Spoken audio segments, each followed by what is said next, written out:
What's up, y'all? Welcome back to CravingCRP. I'm Kayla, and I work for the Huntsville-Madison County Chamber, also Cummings Research Park.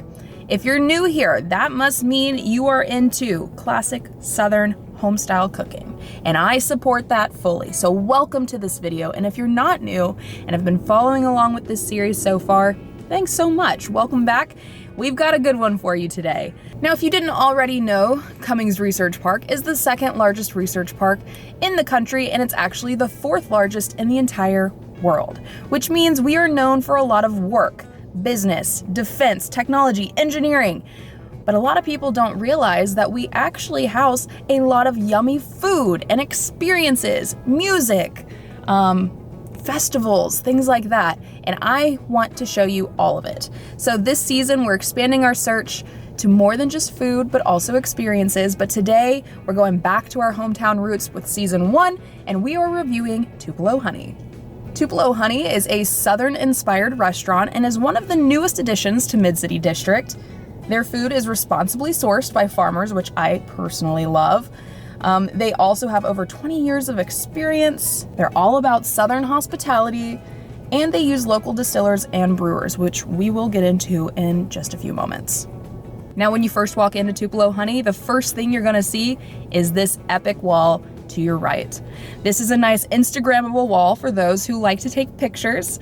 It's a very well-lit space, but it also has my new personal favorite saying, kiss my grits. That's right, that is a Southern term for saying buzz off. That might be a weird thing to see when you first walk into a restaurant, but personally, I support it. I think it's great, and it kind of is the icebreaker when you walk into the restaurant. Now, once you go through the doors and you actually step foot in the restaurant, you'll notice that there is indoor and outdoor seating available. Staff is very friendly as well, and they will welcome you right here at the desk where they will seat you. Now, they also have bar seating available. The bar is very large and has a lot to offer over there. It's very beautiful. Now today I decided to bring a familiar face with me, one that you might recognize if you watched season 1 of CravingCRP. That's right. My former partner in crime, Megan, has joined us today, and we are so excited to be back together. So for drinks today, I decided to go with the blueberry lemon drop, which is exactly what you think. It is a blueberry lemon mimosa. That is champagne, blueberry juice, and a little bit of lemon, or maybe lemonade, I'm not quite sure. Either way, this was super delicious. It tastes like blueberry lemonade with just a hint of champagne. So it's got the tanginess of lemonade and the sourness, but it also has a little bit of sweetness from the blueberry juice. It was super smooth, and I just really enjoyed it. Megan, on the other hand, went with the magic lemonade, which was a tableside color-changing experience, as the menu says. It includes Tito's handmade vodka, butterfly pea flower syrup, and fresh lemonade. This was also delicious, kind of tasted similar to the mimosa. Honestly, the experience itself of turning the lemonade bluish purple was like so fun. For our appetizer today, we decided to go with the cast iron pimento cheese queso. Tell me you order pimento cheese queso and it's not banging. This was so delicious. This is just pimento cheese dip with sour cream, chives, tortilla chips, and their tortilla chips are dusted with what they like to call bee dust. I don't know what bee dust is. It's their secret formula. I never give you the formula! But it is a little spicy, and I absolutely adored this. The queso tastes like queso, but you do get a little bit of that pimento flavor in there. You can also add chorizo to this to make it a little bit spicier and meatier. The sour cream makes it really creamy, and the chives just give it that extra little touch that makes it just chef's kiss. Now for the entrees, this was the hardest decision we had to make because holy cow, this menu had some really yummy sounding dishes. Anything from sweet potato pancakes to chicken and waffles to chicken and biscuits. Everything sounded so good. But ultimately we decided to go for the lunch special because it's a special, it's lunchtime, and I think that's something we should feature. It's $12.95 per person for the lunch special, and you get half of a sandwich and then either your choice of any side or a soup. Today, I decided to go with the Asheville hot chicken sandwich with ranch, and yes, that's Asheville as in Asheville, North Carolina, not Nashville, Tennessee, but Asheville, North Carolina.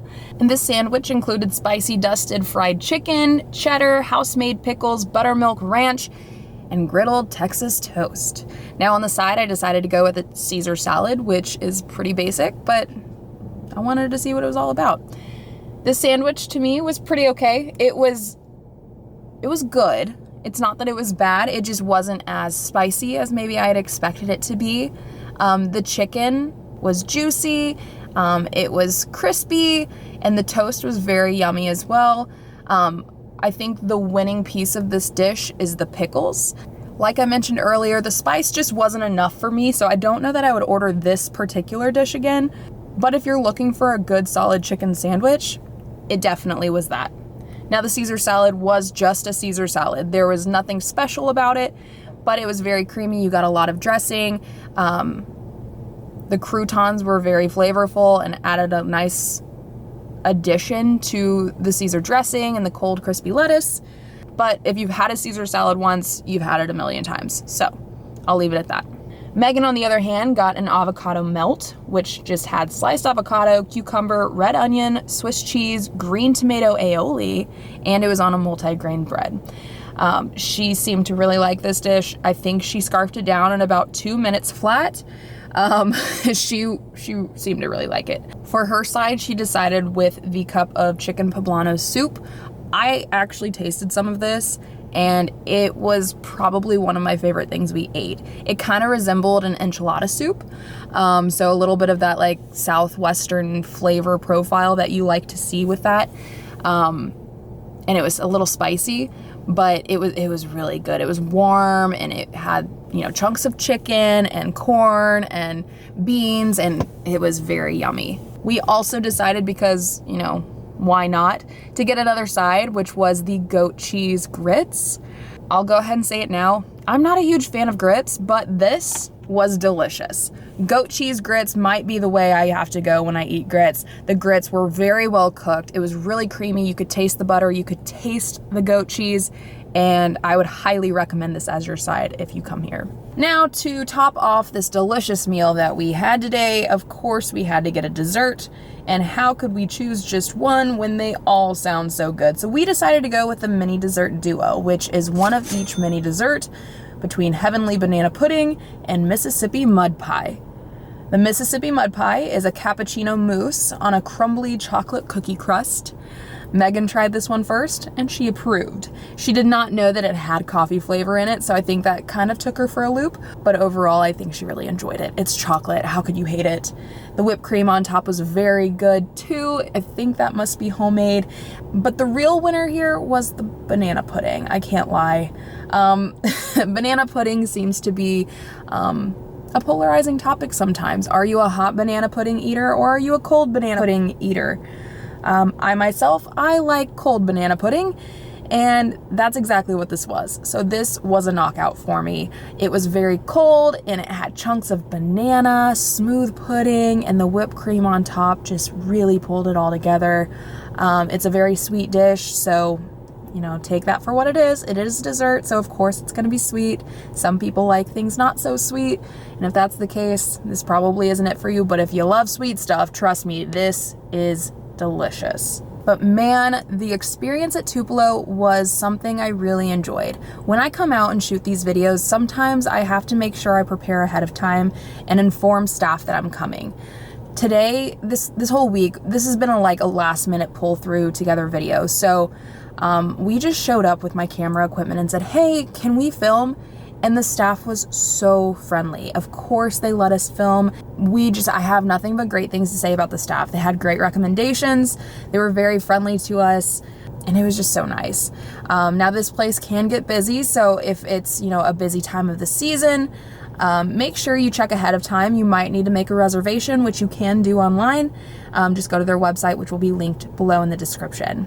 So if you've made it this far in the video, thank you so much for watching. I appreciate you. We have a lot of videos coming up, and a lot of them have to do with experiences and more delicious food. So if you're interested in this type of stuff, please subscribe to our channel, hit that like button below, and make sure you turn on notifications so you know when we're posting our next video. But until that next video, why don't you just go back and watch our other videos? Because they're really good and we have some really good places for you to try. So go watch those and I'll see you on the next one. See ya.